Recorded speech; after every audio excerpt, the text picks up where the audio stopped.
नमस्कार दोस्तों, स्वागत है आप सभी का हमारे study channel RSP competition target में। आशा करता हूँ आप सभी अच्छे होंगे। इस बार गर्मी की छुट्टियों में बच्चे नानी के घर नहीं गए। इस बार गर्मी की छुट्टी में बच्चे नानी के घर नहीं गए, पर घर पर ही माँ बाप को नानी याद दिला रहे हैं। तो दोस्तों, बच्चे का क्या हाल हुआ है इस कोरोना काल में। लगता है ऐसे जैसे कि आज़ाद होते हुए भी गुलाम हैं। लगता है ऐसे जैसे कि दुखों का पहाड़ टूट पड़ा है इन बच्चों पर। क्वेश्चन नंबर पहला है, भारत के कितने राज्य पाकिस्तान से सीमा साझा करते हैं? भारत के कितने राज्य पाकिस्तान से सीमा साझा करते हैं? ये 3 राज्य सीमा साझा करते हैं। अगर आप 5 मार दोगे तो राज्य के बारे में पूछ रहा है तो यह गलत हो जाएंगे। तो राज्य पूछे तो 3 है, और यूटी पूछे तो यूटी लगा के 2 है, जो कि एक लद्दाख और जम्मू कश्मीर मिला के, लद्दाख एंड जम्मू कश्मीर को मिलाकर 2 यूटी हो जाते हैं। तो चलिए तो देखते हैं इसके बारे में डिटेल से। 3 राज्य गुजरात, राजस्थान और पंजाब पाकिस्तान से सीमा साझा करते हैं। और बात करते हैं केंद्र शासित की, तो जम्मू कश्मीर और लद्दाख जो पाकिस्तान से सीमा साझा करते हैं। बात करें पाकिस्तान की, तो पाकिस्तान यहाँ से स्टार्ट होता है, गुजरात से, गुजरात, राजस्थान और यहाँ पंजाब, और जम्मू कश्मीर लद्दाख, ये दोनों 2 यूटी है जो कि सीमा साझा करते हैं। और 3 राज्य, ये तीनों गुजरात, राजस्थान और पंजाब, जो पाकिस्तान से सीमा साझा करते हैं। नेक्स्ट क्वेश्चन है, हमारे सौर मंडल में दूसरा सबसे बड़ा ग्रह कौन सा है? हमारे सौर मंडल में दूसरा सबसे बड़ा ग्रह कौन सा है? तो पहला ऑप्शन है बुध, दूसरा शुक्र है, तीसरा मंगल और चौथा शनि है। तो सबसे छोटा की बात करें तो बुध है, और दूसरा सबसे छोटा ग्रह की बात करें तो ये मंगल ग्रह है। तो चलिए तो देखते हैं इसके बारे में डिटेल से। बुध ग्रह जो यहाँ है, मरकरी जो सबसे छोटा है। और बात करते हैं मार्स की, तो मार्स यहाँ दूसरा सबसे छोटा, बुध के बाद मंगल आते हैं। तो नेक्स्ट क्वेश्चन है, निम्नलिखित पार्टियों में से किसने भारत छोड़ो आंदोलन 1942 का समर्थन नहीं किया था? तो किसने नहीं किया था? तो Hindu Mahasabha, communist party of India और Muslim league party. Option number A 1 और 2 दोनों होगा, या केवल 2 होगा, सी 1 या और 3 होगा, तो डी इनमें से सभी होगा। तो बात करते हैं इनमें से सभी हो जाएंगे आंसर। तो तीनों पार्टियों ने समर्थन नहीं किया था। हाल ही में जल जीवन मिशन के तहत ग्रामीण क्षेत्र में 100% जल कनेक्शन का लक्ष्य प्राप्त करने वाला पहला केंद्र शासित प्रदेश कौन बना है? तो पहला केंद्र शासित प्रदेश बना है अंडमान निकोबार द्वीप समूह बना है। तो बात करते हैं दूसरा पुदुचेरी बना है। तो नेक्स्ट इसके डिटेल के बारे में जानते हैं। केंद्र शासित प्रदेश में अंडमान निकोबार द्वीप समूह पहले स्थान पर है। दूसरे नंबर की बात करें तो पुदुचेरी दूसरे स्थान पर है। और राज्यों में सबसे पहले की बात करें तो पहला है गोवा और दूसरे नंबर पर तेलंगाना राज्य है। और बात करते हैं भारत में सर्वप्रथम किस राज्य में विशेष राज्य का दर्जा दिया गया है? किस राज्य को सर्वप्रथम विशेष राज्य का दर्जा दिया गया है? तो ये असम राज्य को विशेष राज्य का दर्जा दिया गया है। तो बात करते हैं इसमें डिटेल के बारे में। सर्वप्रथम 1969 ईस्वी में असम राज्य को विशेष राज्य का दर्जा दिया गया था, और वर्तमान समय में 11 राज्य को विशेष राज्य का दर्जा प्राप्त है। नेक्स्ट क्वेश्चन की बात करते हैं, भारत में पहली बार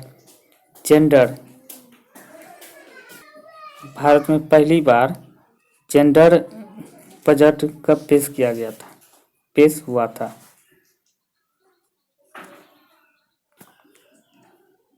ऑप्शन ए 2004-05 में, ऑप्शन बी 2005-06 में, ऑप्शन सी 2017-18 में, ऑप्शन डी 19-20 में। तो इसका आंसर हो जाएगा 2005-06 में पहली बार जेंडर बजट को पेश किया गया था। इसके डिटेल के बारे में जानते हैं। महिलाओं के खिलाफ होने वाले भेदभाव को समाप्त करने के लिए और लैंगिक समानता को बढ़ावा देने के लिए भारत सरकार के द्वारा 2005-06 में भारत सरकार ने वित्तीय बजट जेंडर बजट प्रस्तुत किया जा रहा है। निम्नलिखित में से सबसे अधिक इलेक्ट्रॉन बंधुता वाला तत्व कौन सा है? सबसे अधिक बंधुता वाला तत्व कौन सा है? Option A chlorine, option B fluorine, option C hydrogen, option D oxygen. तो आंसर हो जाएगा क्लोरीन। क्लोरीन जो है सबसे अधिक इलेक्ट्रॉन बंधुता वाला तत्व है और सबसे अधिक इलेक्ट्रॉन ऋणात्मकता की बात करें तो ऋणात्मकता तो फ्लोरीन का हो जाएगा। तो सबसे अधिक नेगेटिव वाला तत्व जो है ये फ्लोरीन है। नेक्स्ट क्वेश्चन की बात करते हैं। क्वेश्चन नंबर नेक्स्ट है, शरद विषुव की स्थिति कब होती है? ये स्थिति हो जाएंगी, शरद विषुव की स्थिति कब होती है?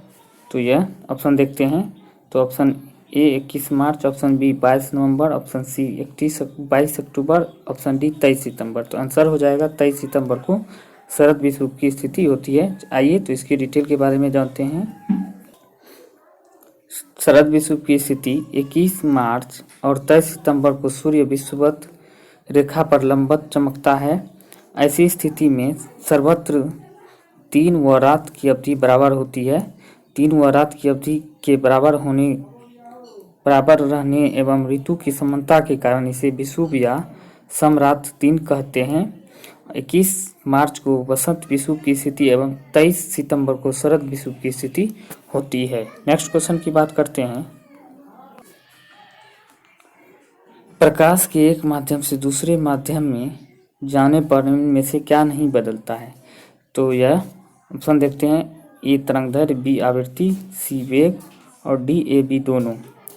तो आंसर हो जाएगा आवृत्ति। आवृत्ति है प्रकाश एक माध्यम से दूसरे माध्यम में जाने पर आवृत्ति नहीं बदलता है और तरंगदैर्घ्य वेग दोनों बदल जाते हैं। नेक्स्ट क्वेश्चन है, निम्नलिखित में से कौन सा भारत में सबसे हड़प्पाकालीन स्थल है? निम्नलिखित में से कौन सा भारत में सबसे बड़ा हड़प्पाकालीन स्थल है? तो ऑप्शन की बात करते हैं तो रंगपुर, राखीगढ़ी, चंद्रद्रोह, धौलावीरा।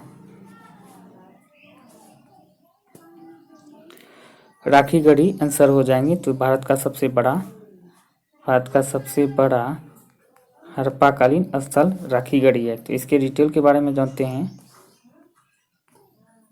भारत में हड़प्पा सभ्यता का सबसे बड़ा स्थल राखीगढ़ी है। यह 500 हेक्टेयर क्षेत्र में फैला हुआ है। राखीगढ़ी हरियाणा के हिसार जिले में स्थित है। इसे पूर्व हड़प्पा सभ्यता बस्ती स्थल के रूप में जाना जाता है। नेक्स्ट क्वेश्चन की बात करते हैं। ये हरियाणा का मैप है। हरियाणा में राखीगढ़ी यहाँ पे स्थित है। तो मैप में आपको दिख रहा है कि ये राखीगढ़ी हरियाणा में स्थित है, जो हड़प्पा सभ्यता का सबसे बड़ा स्थल है। नेक्स्ट क्वेश्चन है, बात करते हैं। नेक्स्ट क्वेश्चन, विश्व मौसम विज्ञान संगठन का मुख्यालय कहाँ स्थित है? विश्व मौसम विज्ञान संगठन का मुख्यालय कहाँ स्थित है? Option A Geneva, option B Madrid, option C London, option D Nairobi. तो आंसर हो जाएगा ऑप्शन ए जेनेवा में स्थित है। इसके डिटेल के बारे में जानते हैं। विश्व मौसम विज्ञान संगठन का मुख्यालय स्विट्जरलैंड के जेनेवा में है और इसकी स्थापना 1950 ईस्वी में किया गया था। नेक्स्ट क्वेश्चन की बात करते हैं। राष्ट्रीय वनस्पति अनुसंधान संस्थान कहाँ स्थित है? राष्ट्रीय वनस्पति अनुसंधान संस्थान कहाँ स्थित है? लखनऊ में स्थित है। नेक्स्ट क्वेश्चन है, राष्ट्रीय वनस्पति अनुसंधान संस्थान की बात करें तो लखनऊ में स्थित है। और केंद्रीय वन अनुसंधान संस्थान की बात करें तो यह देहरादून में स्थित है। इसमें कंफ्यूज नहीं होना है कि केंद्रीय वन अनुसंधान संस्थान देहरादून में है और राष्ट्रीय वनस्पति अनुसंधान संस्थान की बात करें तो लखनऊ में स्थित है। गुप्त संवत की शुरुआत किसने की थी? गुप्त संवत की शुरुआत किसने की थी? तो ऑप्शन ए चंद्रगुप्त प्रथम ने, ऑप्शन बी श्रीगुप्त ने, ऑप्शन सी चंद्रगुप्त द्वितीय ने, ऑप्शन डी समुद्रगुप्त ने। तो इसका आंसर हो जाएगा चंद्रगुप्त प्रथम ने गुप्त संवत की शुरुआत किया था। आइए इसकी डिटेल के बारे में जानते हैं। गुप्त संवत की शुरुआत चंद्रगुप्त प्रथम ने 319 से 20 ईस्वी में की थी। चंद्रगुप्त प्रथम ने लिच्छवी कुमार देवी से विवाह किया था। ऐतिहासिक अभिलेखों में श्री गुप्त एवं घटोत्कच गुप्त को महाराज कहा गया है, जबकि चंद्रगुप्त प्रथम को महाराजा धीराज कहा गया है। नेक्स्ट क्वेश्चन की बात करते हैं। निम्नलिखित में से कौन बहुआयामी गरीबी सूचकांक के आयामों में शामिल नहीं है? तो कौन सा शामिल नहीं है? तो ऑप्शन ए स्वास्थ्य, ऑप्शन बी शिक्षा, ऑप्शन सी खुशहाली, ऑप्शन डी जीवन निर्वाह स्तर यानी जीवन प्रत्याशा। तो क्वेश्चन इसका आंसर हो जाएगा सी, खुशहाली इसमें शामिल नहीं है। और इसकी बात करें तो स्वास्थ्य, शिक्षा और जीवन प्रत्याशा शामिल है। संसदीय प्रणाली में शून्यकाल किस देश की देन है? तो शून्यकाल किस देश की देन है? तो option A Bharat, option B France, option C Britain, option D America. तो इसका आंसर हो जाएगा ऑप्शन ए, भारत की देन है। आइए इनके डिटेल के बारे में जानते हैं। शून्यकाल में संसद का सदस्य बिना पूर्व सूचना के मामले उठा सकते हैं। शून्यकाल का प्रश्नकाल के तुरंत बाद शुरू होता है। संसदीय प्रक्रिया में यह भारत की देन है जो 1962 में जारी किया गया था। वही शून्य आधारित बजट की बात कहें तो शून्य आधारित बजट किस देश की देन है? तो यह शून्य आधारित बजट जो अमेरिका की देन है। नेक्स्ट क्वेश्चन की ओर चलते हैं। सदन की अनुमति के बिना कोई भी सदस्य कितनी अवधि से अधिक समय के लिए सदन की सभी बैठकों से अनुपस्थित रहता है तो सदन उसका पद रिक्त घोषित कर सकता है? तो ऑप्शन ए 2 माह, ऑप्शन बी 3 माह, ऑप्शन सी 6 माह, ऑप्शन डी इनमें से कोई नहीं। तो इसका आंसर हो जाएगा इनमें से कोई नहीं। अगर बात करें तो सदन की, तो लगातार 60 दिन तक अनुपस्थित रहता है तो उसको उसका पद जो है रिक्त घोषित कर सकता है। अगर 2 माह की बात करें तो 2 माह में किसी माह में 29 दिन या किसी माह में 31 दिन होता है। तो संविधान में ऐसा कुछ जिक्र नहीं किया गया है और 60 दिन का इसमें जिक्र किया गया है। आइए डिटेल के बारे में जानते हैं। अगर आप 2 माह मार देंगे तो आपका आंसर गलत हो जाएगा और 60 दिन की अगर 60 दिन मारते हैं तो क्वेश्चन टिक करते हैं तो आपका सही हो जाएगा। तो बात करते हैं डिटेल के बारे में। यदि कोई सदस्य सदन की अनुमति के बिना 60 दिन की अवधि से अधिक समय के लिए सदन की सभी बैठकों में अनुपस्थित रहता है तो उनका पद रिक्त घोषित कर सकता है, न कि 2 माह की। याद रखिए 2 माह की अब 2 माह कभी टिक नहीं करना है, बिल्कुल 60 दिन टिक करना है। ऐसा कुछ संविधान में 2 माह के बारे में नहीं दिया गया है, केवल सिर्फ 60 दिन के बारे में जिक्र किया गया है। नेक्स्ट क्वेश्चन की बात करते हैं। संविधान के किस भाग को भारत का मैग्ना कार्टा की संज्ञा दी गई है? तो किस भाग को दी गई है? तो ऑप्शन ए भाग 4 को, भाग बी भाग 5 को, ऑप्शन सी भाग 3 को, ऑप्शन डी भाग 4 को। आंसर हो जाएगा तो भाग 3 को भारत के मैग्ना कार्टा की संज्ञा दी गई है। आइए इसकी डिटेल के बारे में जानते हैं। संविधान के भाग 3 में वर्णित मूल अधिकारों को भारत का मैग्ना कार्टा की संज्ञा दी गई है। मौलिक अधिकारों के उल्लंघन की दशा में व्यक्ति सीधे अनुच्छेद 32 के अंतर्गत सर्वोच्च न्यायालय जाकर उन्हें लागू करवा सकते हैं, जबकि अन्य अधिकारों की स्थिति में व्यक्ति अनुच्छेद 226 के अंतर्गत उच्च न्यायालय में जा सकते हैं। नेक्स्ट क्वेश्चन की बात करते हैं। निम्नलिखित में से किस देश की सीमा पश्चिम बंगाल से नहीं लगती है? तो किस देश की सीमा पश्चिम बंगाल से नहीं लगती है? तो option A Bhutan, option B Myanmar, option C Nepal, option D Bangladesh. तो इसका आंसर हो जाएगा म्यांमार की सीमा पश्चिम बंगाल से नहीं लगती है। तो आइए इसकी डिटेल के बारे में चर्चा करते हैं। ऑप्शन बी में ये है पश्चिम बंगाल की सीमा 3 देशों से लगती है, भूटान, नेपाल और बांग्लादेश से, जबकि म्यांमार से नहीं लगती है। आइए जानते हैं पश्चिम बंगाल को मैप में। तो ये रहा पश्चिम बंगाल, ये लाल कलर वाला पश्चिम बंगाल है। तो जो कि इधर पश्चिम बंगाल जो सिक्किम से और इधर सिक्किम, भूटान और नेपाल से सीमा लगता है। और बात करते हैं म्यांमार की, तो म्यांमार यहाँ से इधर म्यांमार हो जाता है, तो म्यांमार से सीमा नहीं लगती है। तो नेक्स्ट क्वेश्चन की बात करते हैं। क्वेश्चन है भारतीय मुख्य भूमि का सबसे दक्षिण बिंदु है। भारतीय मुख्य भूमि का सबसे दक्षिणतम बिंदु है। Option A Indira point, option B cape कैमरूनो, option C Indira col, option D इनमें से कोई नहीं। तो इसका हो जाएगा आंसर कैप कोमोरिन भारत की मुख्य भूमि का सबसे दक्षिणतम बिंदु है। आइए इसके डिटेल के बारे में जानते हैं। कैप कोमोरिन भारतीय मुख्य भूमि की सबसे दक्षिणतम बिंदु है जो कन्याकुमारी तमिलनाडु में स्थित है। इंदिरा पॉइंट या पिग्मलियन पॉइंट भारत की मुख्य भूमि से दूर दक्षिणतम बिंदु है जो अंडमान निकोबार द्वीप समूह के ग्रेट निकोबार द्वीप में स्थित है। कैप कैमरिनो की बात करें तो तमिलनाडु में यहाँ से यहाँ तक कैप कैमरिनो स्थित है। और बात करते हैं पिग्मलियन पॉइंट यानी इंदिरा पॉइंट अंडमान निकोबार द्वीप समूह यहाँ पे बस स्थित है, जो कि यहाँ स्थित है। नेक्स्ट क्वेश्चन की बात करते हैं। भारत का मानक समय कितने राज्यों से होकर गुजरती है? भारत का मानक समय कितने राज्यों से होकर गुजरती है? 5 राज्यों से होकर गुजरती है। तो आइए इसके बारे में डिटेल से चर्चा करते हैं।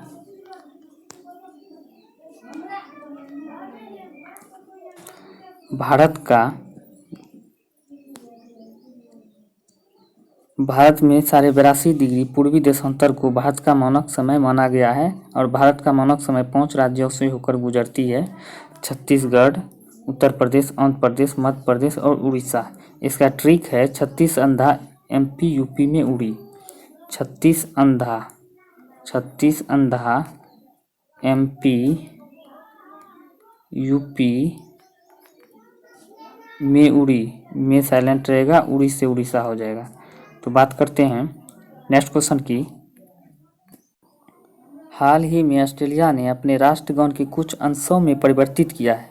यहाँ के प्रधानमंत्री कौन है? तो यहाँ के प्रधानमंत्री की बात करें तो स्कॉट मॉरिसन यहाँ के प्रधानमंत्री हैं। और बात करते हैं इसके डिटेल के बारे में, तो जो बोरिस जॉनसन की बात करें तो यह इंग्लैंड के प्रधानमंत्री है। और जेसिका आर्डर्न की बात करें तो न्यूजीलैंड की महिला प्रधानमंत्री है। और बात करते हैं इंडोनेशिया के प्रधानमंत्री जैस बोल्सोनारो है। तो नेक्स्ट क्वेश्चन की बात करते हैं। कुतुब मीनार का नींव किसने रखी थी? कुतुब मीनार का नींव किसने रखी थी? तो ये कुतुबुद्दीन ऐबक ने कुतुब मीनार की नींव रखी थी। तो आइए दोस्तों, ये सब क्वेश्चन बहुत ही इंपॉर्टेंट है। इसके बारे में जितना भी क्वेश्चन आते हैं वो हमने सारी की सारी ले लिए हैं और आने वाले एग्जाम में पूछे जा सकते हैं। तो दोस्तों देखना ना भूलें। और चलिए तो इसके डिटेल के बारे में जानते हैं। कुतुब मीनार को पूरा किसने किया था? कुतुब मीनार को पूरा इल्तुतमिश ने किया था। और कुतुब मीनार की तीसरी मंजिल की बात करें तो कुतुब मीनार की तीसरी मंजिल इल्तुतमिश ने बनवाया था। और कुतुब मीनार की 5वीं मंजिल की बात करते हैं तो यह फिरोज शाह तुगलक के द्वारा बनाया गया था। कुतुब मीनार का पूरा पहला क्वेश्चन हो जाता है, तो इसमें 3-4-5 तरह के क्वेश्चन आते हैं। तो पहला क्वेश्चन हो जाता है कुतुब मीनार किसने बनाया था? तो कुतुब मीनार को बनाया था तो कुतुबुद्दीन ऐबक ने। और कुतुब मीनार का नींव किसने डाला था? कुतुबुद्दीन ऐबक हो जाएगा। और कुतुब मीनार को किसने पूरा करवाया था? तो इल्तुतमिश ने करवाया था। अब कुतुब मीनार की तीसरी मंजिल किसने बनवाया था? तो इल्तुतमिश हो जाएगा। और कुतुब मीनार की 5वीं मंजिल की बात करें तो फिरोज शाह तुगलक हो जाएगा। ये सारी की सारी कन्फ्यूजन क्वेश्चन हमने यहाँ पे चर्चा कर ली है। तो दोस्तों आशा है कि आप सभी अच्छे से समझ गए होंगे। तो इसे नोटबुक में बढ़िया से नोट कर लीजिए। और चलिए आगे क्वेश्चन की ओर बढ़ते हैं।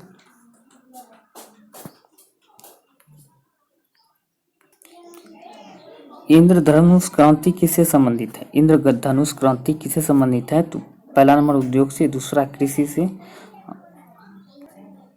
तीसरा यानी C नंबर ऑप्शन बैंकिंग से, और D नंबर ऑप्शन की बात करें तो टीकाकरण से। तो इंद्रधनुष क्रांति का संबंध हो जाएगा, ये बैंकिंग क्षेत्र से संबंधित है। और बात करते हैं इसकी डिटेल के बारे में।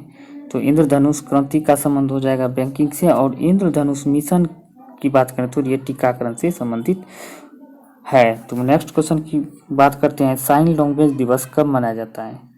साइन लैंग्वेज दिवस कब मनाया जाता है? तो यह 23 सितंबर को मनाया जाता है। 23 सितंबर को साइन लैंग्वेज दिवस के रूप में मनाया जाता है।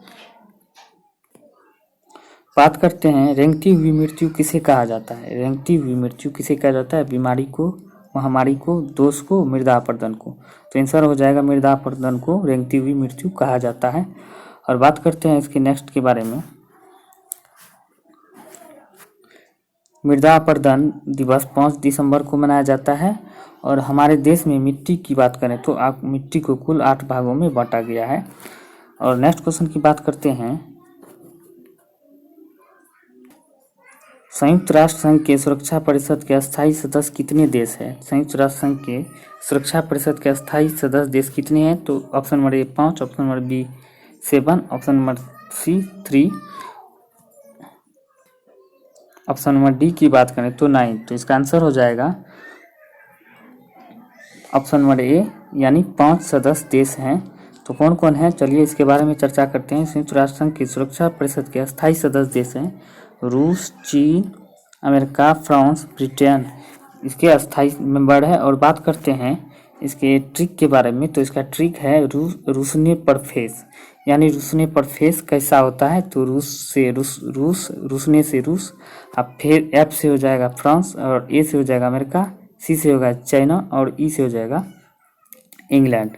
ये पाँचों 5 देश है। ये बहुत अच्छा ट्रिक है, तो आप लोग अच्छी तरह से याद कर लीजिए।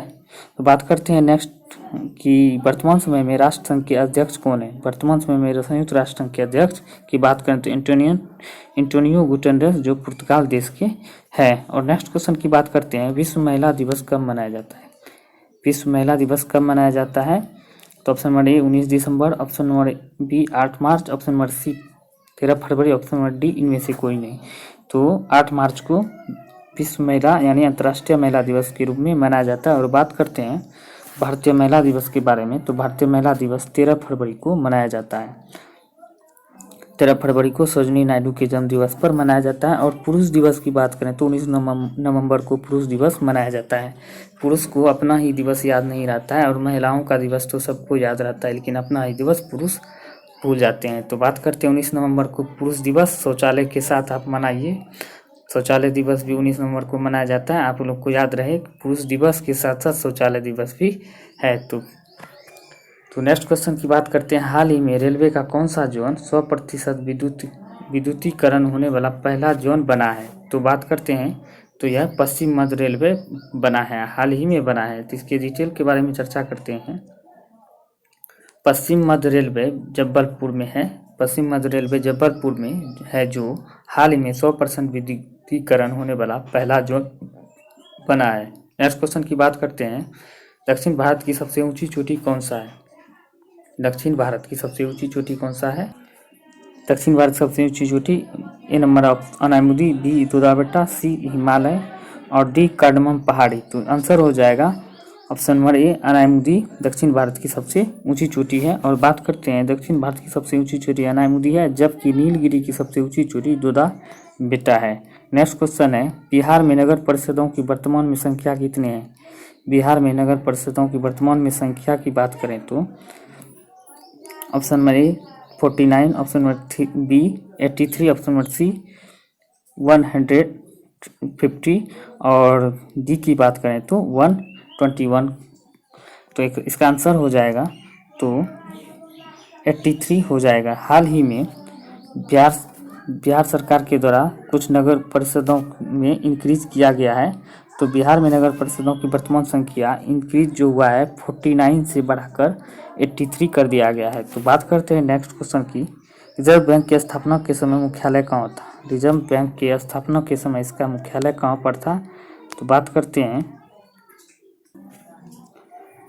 Option number A Mumbai, option B Delhi, option number C Kolkata, option D Chennai. तो आंसर हो जाएगा कोलकाता। इसके स्थापना के समय इसका मुख्यालय कोलकाता में था, और अभी वर्तमान की बात करें तो इसका मुख्यालय मुंबई में है।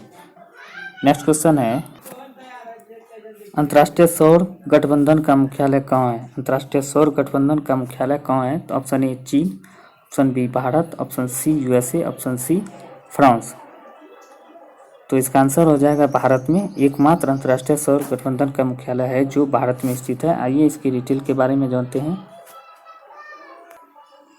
विश्व का एकमात्र अंतर्राष्ट्रीय सौर गठबंधन का मुख्यालय भारत की गुरुग्राम हरियाणा में स्थित है। इसका स्थापना की बात करें 2015 ईस्वी में फ्रांस के सहयोग से हुआ था। वर्तमान में इसका सदस्य देश की बात करें तो 124 इसका सदस्य देश है। क्वेश्चन है नेक्स्ट, 1 बिलियन बराबर कितना होता है? तो 1 बिलियन बराबर कितना होता है? Option A 1 crore, option B 10 crore, option C 10 lakh, option D 100 crore. यानी इसका आंसर हो जाएगा 10 करोड़ होता है। बात करते हैं इसकी डिटेल के बारे में। तो 1 बिलियन बराबर 10 करोड़ होता है, और 1 मिलियन की बात करें तो 10 लाख होता है। 1 बिलियन बराबर 10 करोड़ होता है, और 1 मिलियन की बात करें तो 10 लाख 1 मिलियन के बराबर होता है। तो नेक्स्ट क्वेश्चन है,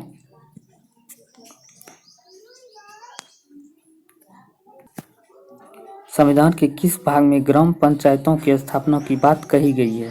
संविधान के किस भाग में ग्राम पंचायतों की स्थापना की बात कही गई है? तो भाग 4, ऑप्शन नंबर बी भाग 4 के को, ऑप्शन नंबर सी भाग 5, ऑप्शन डी भाग 7। तो इसका आंसर हो जाएगा भाग 4। भाग 4 में कही गई है। तो आइए इसकी डिटेल के बारे में जानते हैं। संविधान के भाग 4 में ग्राम पंचायतों की स्थापना की बात कही गई है, लेकिन अनुच्छेद 40 ग्राम पंचायतों के संगठन से संबंधित हैं, और सूची की बात करें तो 11वीं में ग्राम पंचायतों के बारे में वर्णित है, 11वीं अनुसूची में। नेक्स्ट क्वेश्चन की बात करते हैं, संपूर्ण भारत के कितने प्रतिशत भूभाग पर मैदानी क्षेत्र है? संपूर्ण भारत के कितने प्रतिशत भूभाग पर मैदानी क्षेत्र है? Option A 43%, option B 11%, option C 51%, option D 71%। तो नेक्स्ट का आंसर हो जाएगा 43% भाग पर स्थित है। आइए इसकी डिटेल के बारे में जानते हैं। संपूर्ण भारत के 43% भाग पर मैदान क्षेत्र है, लगभग 43% भाग पर मैदान क्षेत्र है, और पर्वत की बात करें तो लगभग 10 से 11% के बीच मैदान क्षेत्र है, अति पर्वत क्षेत्र है। 10 से 11% के बीच लगभग पर्वत क्षेत्र है, और पहाड़ी क्षेत्र की बात करें तो 18 से 19% के लगभग पहाड़ी क्षेत्र है। फिर से एक बार बोल देते हैं कि संपूर्ण भारत के 43% भाग पर लगभग मैदान है, और पर्वत की बात करें तो 10 से 11% के लगभग पर्वत क्षेत्र है, और पहाड़ी क्षेत्र की बात करें तो 18 से 19% के लगभग पहाड़ी क्षेत्र है। नेक्स्ट क्वेश्चन है, भारत में सुपर कंप्यूटर का जनक किसे कहा जाता है? भारत में सुपर कंप्यूटर का जनक किसे कहा जाता है? तो option A APJ Abdul Kalam, option B Charles Babbage, option C doctor Vijay Bhatkar, option D इनमें से कोई नहीं। तो भारत में सुपर कंप्यूटर का जनक डॉक्टर विजय भटकर को कहा जाता है। और कंप्यूटर की बात करें, यानी कंप्यूटर का हिंदी नाम संगणक है, और कंप्यूटर का जनक की बात करें तो पिता, यानी कि पिता चार्ल्स बेबेज है। नेक्स्ट क्वेश्चन है, उज्ज्वला योजना की शुरुआत कब हुआ था? उज्ज्वला योजना की शुरुआत कब हुआ था? Option A 2015, option B 2014, option C 2019, option D 2016। Answer हो जाएगा 2016। इसके डिटेल के बारे में जानते हैं। तो उज्ज्वला योजना की शुरुआत 1 मई 2016 को बलिया उत्तर प्रदेश से हुआ था। नेक्स्ट क्वेश्चन की बात करते हैं, विश्व चाय दिवस कब मनाया जाता है? विश्व चाय दिवस कब मनाया जाता है?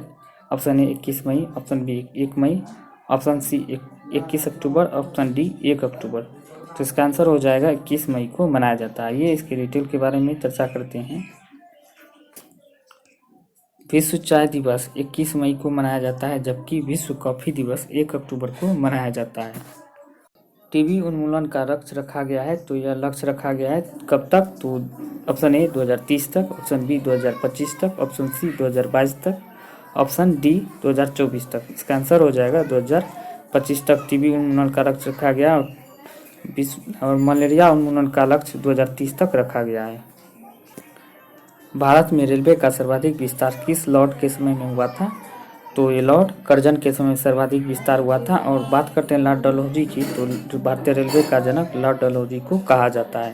नेक्स्ट क्वेश्चन है,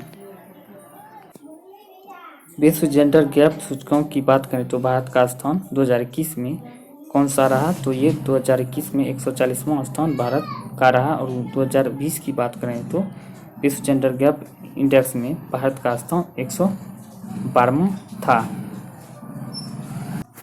तो ये है भारत की जेंडर गैप इंडेक्स।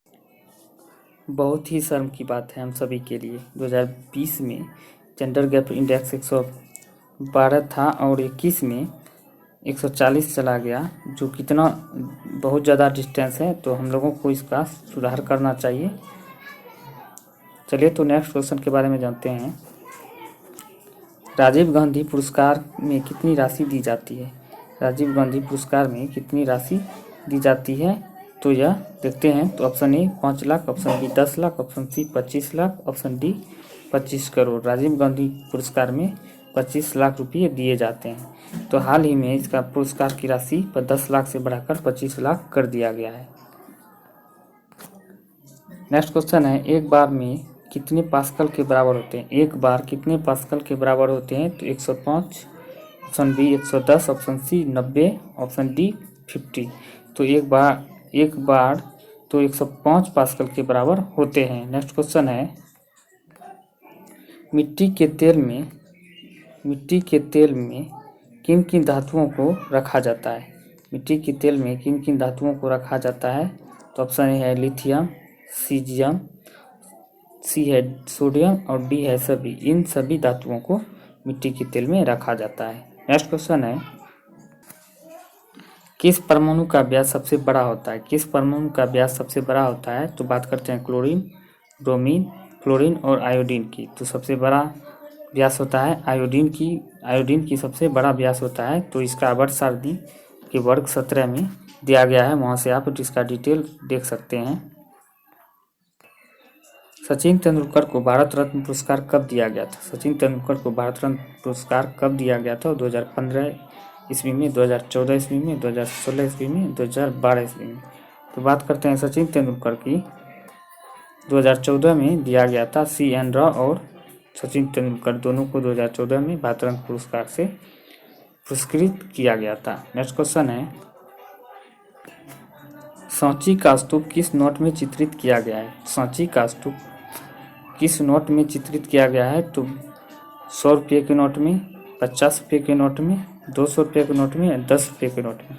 तो आंसर है 200 रुपये के नोट में सांची के स्तूप को चित्रित किया गया है। नेक्स्ट क्वेश्चन है, आइए 100 रुपये के नोट के बारे में जानते।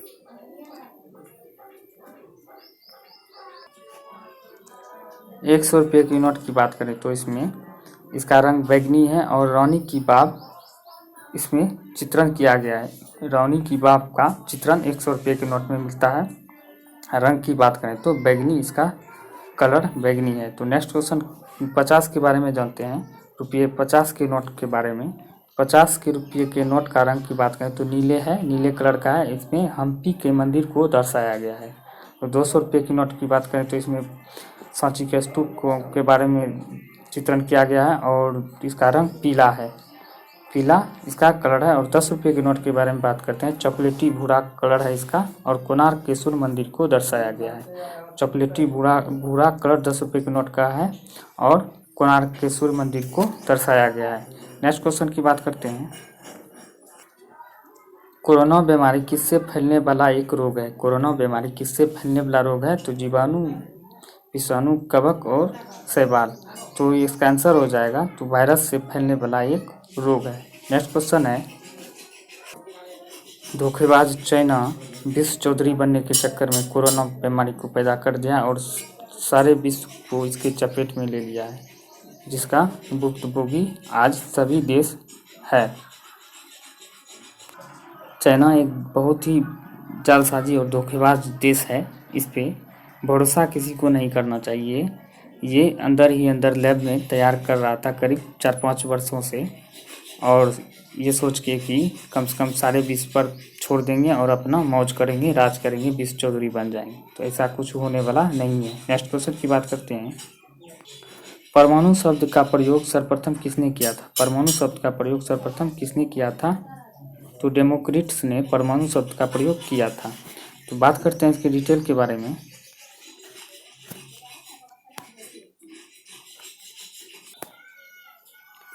परमाणु शब्द का प्रयोग सर्वप्रथम डेमोक्रिटस ने किया था, जबकि परमाणु के नाभिक की खोज रदरफोर्ड ने किया था और परमाणु सिद्धांत सर्वप्रथम जॉन डाल्टन ने दिया था। नेक्स्ट क्वेश्चन है, सुरती किसकी नस्ल है? सुरती भैंस की, गाय की, बकरी की, भेड़ की। तो भैंस की नस्ल सुरती है। सुरती भैंस की नस्ल है। ये डिटेल के बारे में जानते हैं।